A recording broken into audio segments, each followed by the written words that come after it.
Burela, tanto a lonxa que vos dá a benvida como ao pé que vos dá a benvida, pois estamos especializados en palangre. Sempre entendimos que era a pesquería do futuro e nós traballamos nese modelo de calidad e non cantidad, e o modelo de facer as cousas ben e as boas prácticas a bordo.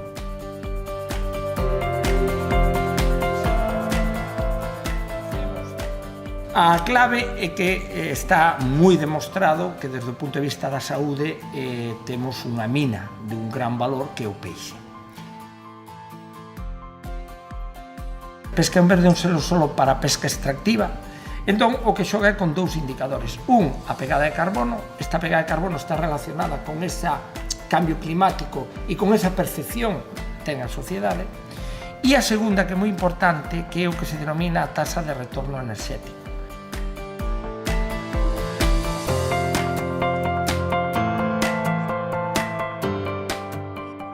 Cando no 2022 a frota de palangre de fondo desta Opeda, o P7, convertiuse na primeira frota de altura en acadar esa certificación, en acadar o selo pesca en verde, marcastes unha meta, un ronser que hoxe de validades e hoxe recendades.